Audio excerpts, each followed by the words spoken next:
अभी प्रोटेस्ट चल रहा था और उस बीच कुछ टीचरों को अरेस्ट कर लिया गया और आगे क्या कुछ हुआ वो सर से जानते हैं। क्या कुछ हुआ है? पहले तो बच्चे बताओ, जो पेपर हो रहा है उससे एक भी बच्चा 1% संतुष्ट है? आने वाले पेपर इस तरीके से होने चाहिए? क्या इस तरह की व्यवस्था आप में से कोई बर्दाश्त कर सकता है? बच्चे नाराज, टीचर नाराज, इससे ज्यादा कुछ कहने की जरूरत नहीं है। एसएससी ने पहली बार पेपर करवा रही है डिप्यूटी। जब भी कोई आदमी पहला काम करता है, पहला मकान बनाता है, कुछ भी काम करता है, बढ़िया से पूरी जी जान लगा के करता है। पहली बार ही बेस्ट होता है।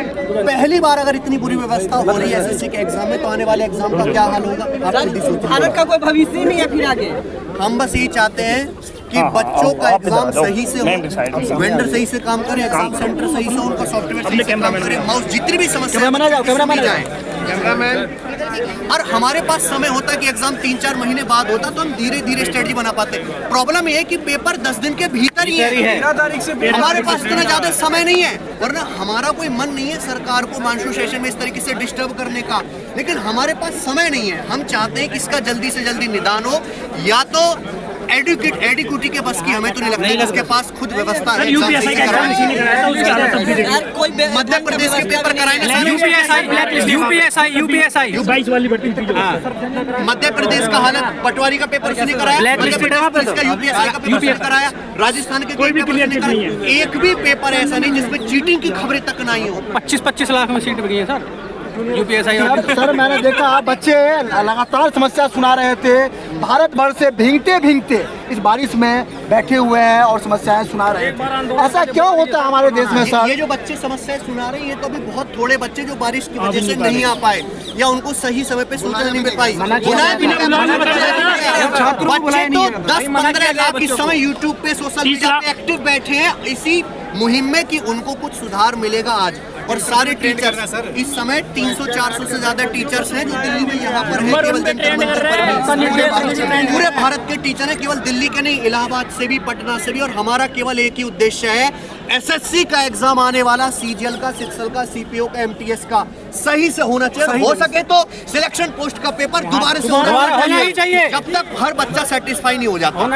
सभी टीचर जो है सड़क पे उतर चुके हैं, उसके बावजूद क्या लगता है कुछ प्रभाव पड़ेगा? हमारा मकसद किसी प्रकार की कोई अव्यवस्था फैलाना नहीं है, किसी प्रकार का जो है हमारा गलत मकसद नहीं है। हमारा मकसद है केवल एग्जाम सुचारू रूप से हो, और जो एडिक्यूटी एग्जाम कराने के लिए आई है, बच्चों को और टीचर्स को कतई भी भरोसा उस पर नहीं। क्या कुछ कमियां सेंटर के बारे में कमियां इस तरीके से है कि एक बच्चा, ये बच्चे अगर इनसे कहा जाए कि आप 1000 रुपए, 3000 रुपए, 2000 रुपए अरेंज करके 500 किलोमीटर दूर एग्जाम देने जाइए, एक बार नहीं, इन्होंने तो 4-5 पेपर देने एसएससी के, तो ये 10,000 रुपए 3-4 महीने में अफोर्ड नहीं कर सकते। वहाँ एग्जाम कैंसिल हो जाए, फिर वही पैसा खर्च करके अपना सूखा सा मुंह लेके वापस आए, फिर दोबारा वेट करें, ये एग्जाम होगा, फिर दोबारा पैसा खर्च करके जाएं।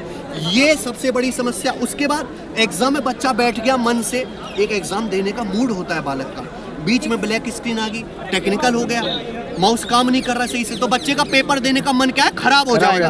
जो वो एफिशिएंसी से पेपर दे पाता वो नहीं दे पाएगा। ये सब पूरा माइंडसेट खराब हो जाएगा। 4-4 घंटे पहले सेंटर चेंज हो रहे हैं। सर मैं संक्षेप में बोलना चाहूँगा, अगर पूरा एनालाइज करके बोलूँ इसको संक्षेप में, तो एक स्टूडेंट का सेंटीमेंट एक शिक्षक ही समझ सकता है। अगर जिस दिन सरकार समझ ले उस दिन समस्या ही नहीं हो।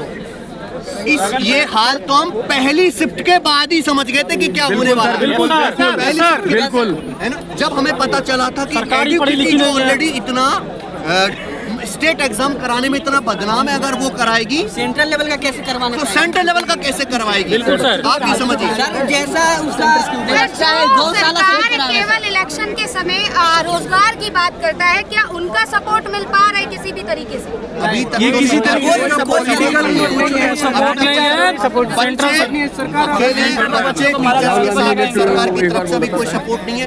देखिए सेंटर में बच्चों को मारा जा रहा है, इस पर क्या कहना है? सेंटर्स पे बच्चों को कुछ पीटा भी गया, उनको रोक लिया गया है, उनको बाहर रात 10-10 बजे तक उनको रोका गया पेपर दिलवाने के लिए। अगर किसी बच्चे की कोई टेक्निकल प्रॉब्लम की वजह से पेपर नहीं हो पाया तो उसको रिटर्न में नहीं दिया गया कि आपका री एग्जाम करा लेंगे, उसको चुप कराया गया, शांति से सांत्वना दी सर आप एक बार निर्देश दीजिए, आंदोलन कर देंगे सर हम। कुछ भी हमें गलत काम नहीं करना, शांति से अपनी बात सरकार के ऊंचे ऑफिशियल तक पहुंचानी है, शांति से। रिजल्ट 1.5 साल हो गया अभी तक नहीं आया, मुद्दे भी बहुत सारे, पर जो अभी चल रहा है पहले उस पर ध्यान देंगे। आप एक कुशल शिक्षक और सर समाज टीचर हैं।